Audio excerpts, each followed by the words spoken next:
Assalamualaikum warahmatullahi wabarakatuh. Kelompok 5 akan memaparkan materi tentang paham komunisme. Namun, sebelum ke materi, saya akan memperkenalkan terlebih dahulu anggota dari kelompok 5. Yang pertama ada Adinda Metarina, yang kedua ada Ajril Akmal Hakika Dedeng, yang ketiga ada Aldi Pramana, yang keempat ada Cielo, yang kelima ada Dara Sekarjingga, yang keenam ada David Asari, yang ketujuh ada Devia Hamdiani, dan yang kedelapan ada Devi Aryani. Komunisme menurut para ahli. Yang pertama menurut Desta de Tracy.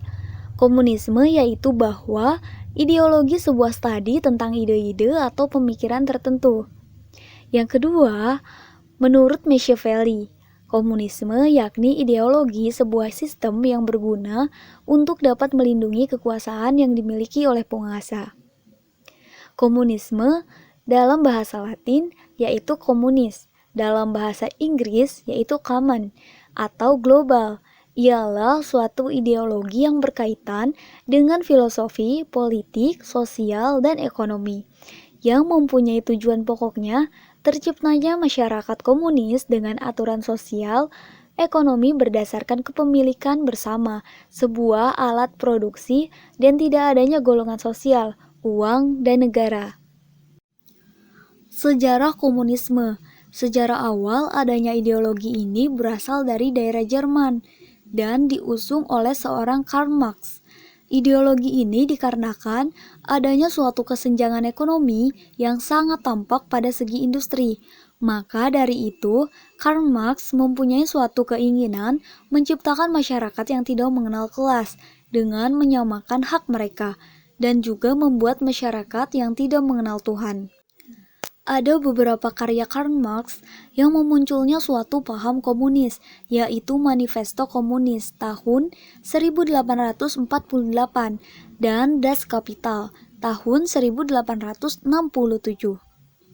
Dalam perkembangannya, apa yang dikenalkan oleh Karl Marx terus berkembang pesat, dan puncaknya terjadi di Rusia pada tanggal 7 November 1917. Pada masa tersebut juga merupakan awal masa berdirinya Uni Soviet, di mana terbentuk suatu komunisme internasional atau Komintern. Dengan berjalannya waktu, paham komunis ini terus berkembang pesat. Pada tanggal 7 November 1917 merupakan suatu puncak kejayaan komunis yang terjadi di negara Rusia.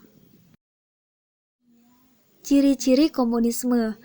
Yang pertama, sifat dari paham ini adalah suatu ateis, sehingga mereka akan berperilaku berdasarkan logika dan tidak mempercayai keberadaan Tuhan dan agama, hanya dianggap mempengaruhi sehingga akan ditolak oleh para komunis. Yang kedua, semua hal milik rakyat adalah suatu kekuasaan pemerintah. Yang ketiga, komunisme ini tidak akan melihat seorang manusia adalah individu, tetapi hanya dipandang sebagai masyarakat dalam jumlah banyak atau majemuk. Yang keempat, hanya ada satu partai saja dalam sistem politiknya, yaitu Partai Komunis. Yang kelima, komunis akan beranggapan bahwa suatu revolusi harus dilakukan terus-menerus sehingga mereka dapat menguasai dunia. Dan yang keenam, cara mereka untuk menyebarkan paham komunisme adalah dengan cara menghilangkan paham kapitalis dengan cara revolusi. Sistem ekonomi yang dikembangkan komunis. Yang pertama, segala aspek perindustrian yang dilaksanakan oleh negara dari penyediaan bahan baku sampai distribusi akan dikendalikan penuh oleh pemerintah. Yang kedua, ekonomi luar negeri akan dipimpin oleh pimpinan komisaris rakyat.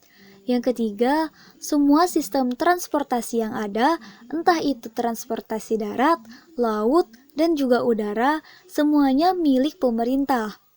Yang keempat, hak milik atas alat produksi, perseorangan, atau individu akan dihapuskan, serta barang yang menjadi milik pribadi hanyalah berupa pakaian, perabotan, dan juga upah. Yang kelima, sistem perdagangan dikendalikan oleh berbagai koperasi milik beberapa tokoh yang memiliki pengaruh terhadap negara penganut komunis. Yang keenam, lapangan ekonomi akan dikendalikan oleh pemerintah sesuai dengan rancangan yang sebelumnya telah dibuat. Yang ketujuh, individu tidak mempunyai kebebasan dalam menentukan jenis pekerjaan yang mereka inginkan, sebab segalanya telah diatur oleh pemerintah. Tokoh-tokoh komunis. Yang pertama ada Musso, asal Kediri, Jawa Timur pada tahun 1897. Yang kedua ada Aidit, asal Sumatera Selatan pada tanggal 30 Juli 1923. Yang ketiga ada Karl Marx, yaitu seorang filsuf, tokoh sosiologi, pakar ekonomi politik, dan teori kemasyarakatan dari Prusia. Yang keempat ada Joseph Stalin, yaitu pemimpin Uni Soviet pada tahun 1920 sampai 1953. Yang kelima ada Friedrich Engels, asal Manchester pada tahun 1844. Yang keenam ada Leonid Brezhnev, yaitu Sekretaris Jenderal Partai Komunis Uni Soviet kedua pada tahun 1964 sampai 1982. Negara yang menerapkan ideologi komunis, yaitu yang pertama RRC atau Republik Rakyat Cina, yang kedua Korea Utara, yang ketiga Vietnam, yang keempat Rusia, yang kelima Kuba, dan yang keenam Albania. Kelebihan dan kekurangan komunisme. Kelebihannya yang pertama, dalam bidang ekonomi, negara yang menganut paham ini akan cenderung lebih mudah dalam mengendalikan angka pengangguran, inflasi, serta masalah lainnya. Yang kedua, setiap individu memiliki kedudukan yang sama, sehingga tidak ada pihak yang menganggap dirinya lebih unggul dari yang lain. Yang ketiga, jarang sekali terjadi masalah ekonomi seperti krisis ekonomi atau kasus kelaparan. Kekurangan dari komunisme.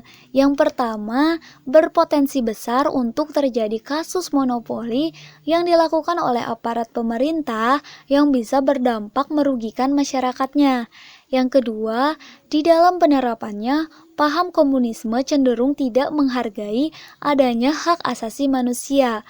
Yang ketiga, tidak ada kebebasan individu karena semua hal yang dilakukan dikendalikan penuh oleh pemerintah.